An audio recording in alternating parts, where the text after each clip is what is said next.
Hi guys, welcome back to another video. Welcome to my channel. Today in this video I want to show you guys how I do my eppies. Right off the top, I am missing a few ingredients, but I was like, hey, why not? It's not that many and you can always add it on to it. But I wanted to show you guys how I do the eppies. This eppies is literally the allspice of Haitian cuisine. You will not see any Haitian making any kind of food without their eppies. So, what's the secret? People always ask, what's the secret for good Haitian food? Well, here you got it. This is the secret for good, delicious Haitian food. So, let's get right into it. First off, you need cloves right here. And I have my salt and oil. You need lots of oil, okay? The oil is what preserves your eppies. And as we're talking about it, eppies can last almost up to a year if it is well preserved or longer. That is if you're making it homemade. Obviously, if I were to sell this, I would put a shorter time on it for selling it. But since we're not selling it, if you're making it at home, it can last that long if it is well preserved. And for an epis to be well preserved, like I said, it needs to have lots of oil.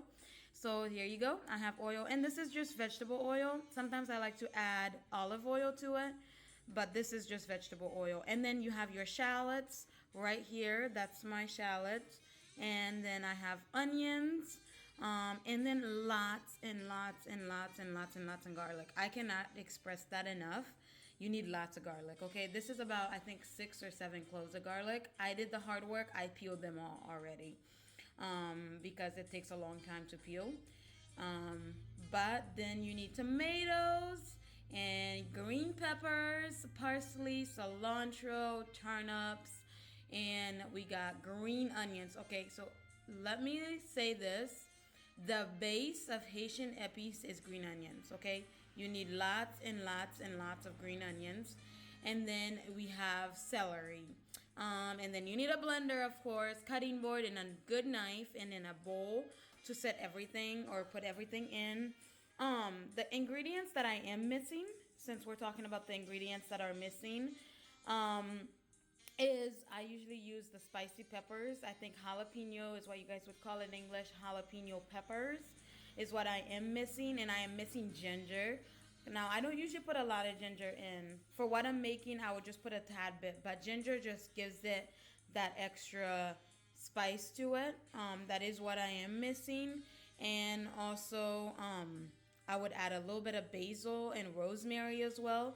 Now, rosemary is super strong, so it's basil, but mostly rosemary. I would add very little of rosemary to it. But those are some of the ingredients that I don't have for this epis today. But other than that, I have most of it, and you can go off of this. Okay, so here I'm going to chop everything. I have already started, but I'm going to chop all my vegetables. Now, something I want to remind you guys when you're chopping, try to do it the smaller the better, because you want to protect your blender, okay? We want to protect our appliances while we are chopping, while we are blending our vegetables or whatever it is. I usually like to do it the smaller the better. So that's why I like to chop my stuff small. You'll notice in the Haitian, majority of the Haitian community, they like to do everything big, whether it's their legume or their epis. They like to chop it big. I don't, because I want to be able to, I want to be able to have it the smallest and help my blender work the less is possible, because I want to protect that. Okay, so here I have it, chopping everything down. Yeah, like I said, I've cleaned all my vegetables, and I will wash it. Once we're done here, I will go ahead and wash it. But I'm going to chop it all, put it in a bowl, and that's the fun part of it, I would say, chopping it. Except the green onions and the onions make your eyes water.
Okay, so now we are going to do the blending.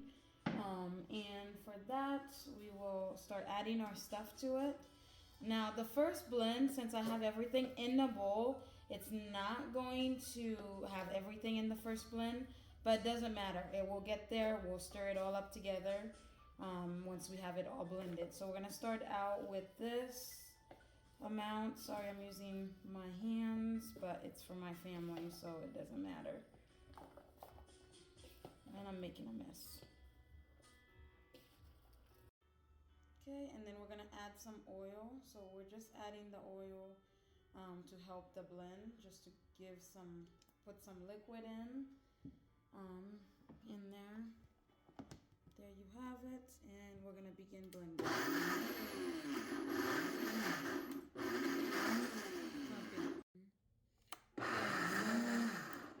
You'll notice it's taking a little bit longer to blend because it has a less liquid, but I want it to be that way. I want it to have less liquid as possible, and I'm gonna kind of go up and down with the blender just to give it a mix more until it all starts to juice out.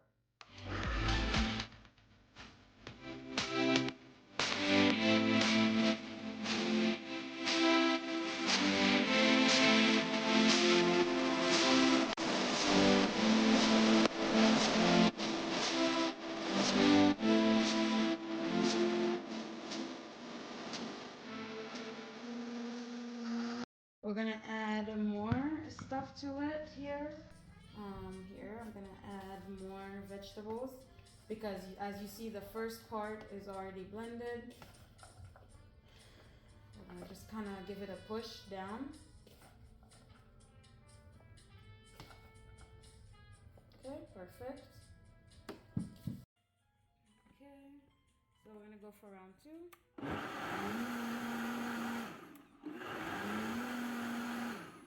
Now I'm gonna open the top. I have a spoon here, except it's not gonna fit in. So we're gonna open it up a little bit and give this stuff that we just add a push down.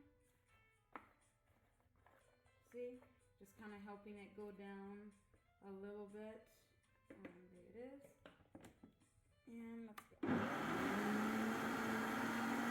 Okay, so here it is. See, it's not super like fine, juicy, but it's good. Like it's good enough for what we want the epis to look like. Okay, so I'm gonna go ahead and pour this into my bowl, and then I'm gonna add the rest, and then we'll mix it all up at the end. Okay, there it is. Look at that. Oh, that is a bowl of glory. Literally, making epis is one of my favorite things to do. I love making epis. It smells amazing. If you try this, let me know because, oh my goodness. Oh, it smells phenomenal. Okay, so for this part, we're gonna add the cloves. I'm obviously not gonna add all of these, okay? But we're gonna add, I don't know, I mean, just kind of whatever you think. So about this much we're gonna add to it, okay? So that's all. Cloves, something you need to know, cloves take a lot longer to blend because they are harder. So we're gonna blend this part, this last blend, we're gonna blend it a little bit more much longer because of the cloves. But we're gonna add some more oil to it to help it out. And there we go, let's blend.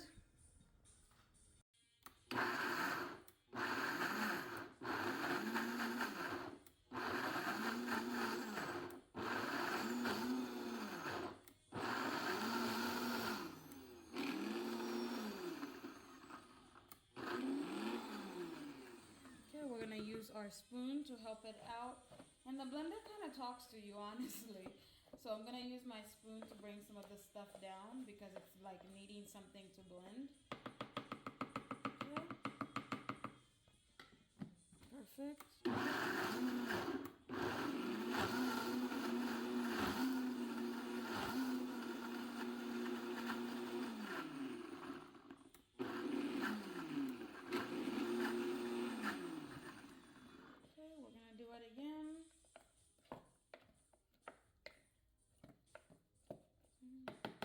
This one is a bit whiter because it has more garlic in it.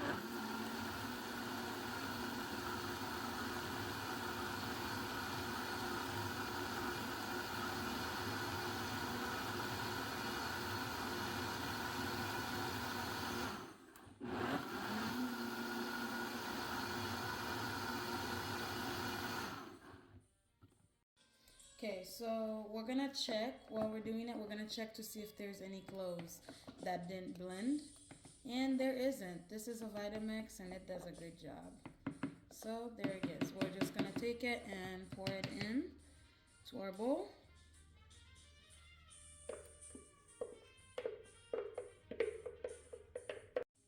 Okay, so we're gonna just kind of like mix it up. As you guys see, this was purely the oil and the juice of the vegetable. There was no added vinegar or no added water to it. Some people like to add water. I don't, because it waters it down. You want it to be as natural as possible. Because we did two blends, so we want to make sure now we're mixing it very, very well. We want to make sure that our everything is well incorporated in it. So that's why I'm just kind of like stirring and stirring and stirring, just to make sure everything is well incorporated and that beautiful green color is well mixed in. Because as you could see, the last blend was a little bit more white due because it was less and it had more garlic. It was towards the bottom of the bowl. So that's kind of what we're looking at right now. So now I'm gonna go ahead and add more oil and salt. Right here I have my salt. As far as how much salt to add, that is all like up to you. How much salt you want to add. This is about 3 teaspoons, which would be a tablespoon and a half of salt. So this is what I'm gonna add to it. You can see it right here. Look, this is how much salt I'm gonna add because this is a lot. So there it is. I'm gonna just kind of sprinkle it around, and then we're gonna stir it in there, incorporate it in, and then we're gonna add a little bit more oil as well. So, and like I said, the oil is really what preserves your epis. So that's why you want to have lots of oil in it. Now, because we have lots of oil in it and it already has salt, when you are cooking, you have to keep that in mind that there is a lot of like oil and there is a lot of salt. So when you're adding your oil to whatever it is that you're using it, marinating, rice or anything, I mean, you use this for absolutely everything. And now that I have shown you guys how to make the epis, I will also be showing you a lot of recipes of where I use the epis in my cooking a lot. I use it a lot for meats, to marinate my meat, for my rice and beans and anything else you can think of that would need a good marinating or good spice. I use it for. So yeah, I'll be definitely showing you guys a lot. I know I have some special containers that I have to store it in, and I store it in my fridge. Obviously, some people, they like to store it in just a cupboard. It's fine. It's just that when it's not in a fridge, it smells. It smells really strong, and sometimes it can overpower your house because it smells really good, but the smell is really, really strong as well. So yeah, that is that on that. I will show you then once I have it in my containers that I like to store it. Just make sure those containers that you're storing it in has a tight lid, and keep it in your fridge. And like I said, this epis can last up to a year in your fridge and it does not go bad, okay? It can last forever. Like, I like to think that's the forever natural spice. Awesome. Like, literally. Anyway, so let's go on into putting it in the containers. Okay, so here I have it. There's my epis, and I like to store them in these containers. The lid is very sturdy. As you can see, like the lid is very, very, very sturdy. Yeah, I really like these for storing my epis. It made a lot more than this. I have another third container of this, plus that's in the dish. That's also gonna go in that container to fill it up. So it made about 3 containers of epis. So obviously, if you do not want that much, you don't use that much of epis, you don't need to make that much. You can make an amount less than that. But obviously, I use a lot of epis and I use it in almost everything. So I wanted a lot more. And I'm so excited because now I am all stocked in my famous spice. Anyways, I hope you guys enjoyed this video. Thank you again for being here. Don't forget to subscribe. like, and share. See you in another video. Bye.